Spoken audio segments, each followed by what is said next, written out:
આજે તો સોનલે ફોન નાખ્યો 12મા માળે થઈને, એની શું હાલત થઈ ને કહું તમને. પણ ગુડ મોર્નિંગ અને હર હર મહાદેવ. સવારમાં જન્મ તેડવા માટે રોવા માંડ્યો અને આજે તો એક હાદસો થઈ ગયો સોનલના ફોન સાથે.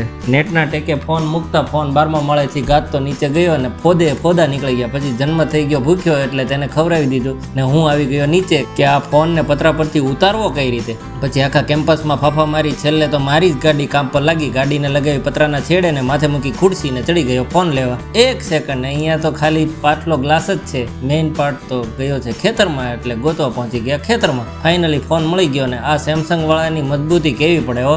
12મા માળેથી પડ્યો હતો, એવી ને એવી જ કન્ડિશનમાં ફોન હતો, ગજબ કહેવાય. પછી પહોંચી ગયો ઓફિસ પર ને બેસી ગયા ટિફિન ખાવા. ને આજે તો પાઉંભાજી ટિફિનમાં ખોરાક ધીરે ધીરે એવી થતો જાય છે. પછી કામ પતાવી નીકળી ગયો ઘરે જવા. અને આજે તો ઘરે પ્રોગ્રામ છે પાણીપુરીનો. આવી પાણીપુરી જોઈને તમને પણ મન થઈ ગયું ને. આજે તો સંજયભાઈ ને તેનું ફેમિલી બેસવા આવ્યું છે. બધા જન્મને જોતા હતા કે કેવી મસ્તી કરે છે. પછી ભાઈ બેને મસ્તી કરી. પછી શ્રેયા ખીજાણી તો જન્મ કેવો રીસાણો જોવો. અને આમ અમારો મસ્ત મજાનો દિવસ પૂરો થયો. પૂરો વિડીયો જોવા માટે યુટ્યુબ પર સર્ચ કરો અંકિત લાઈવ બ્લોગ. જો અમારો વિડીયો ગમે તો લાઈક અને સબસ્ક્રાઈબ કરવાનું ભૂલતા નહીં. મળીએ કાલે નવા બ્લોગમાં. Bye bye.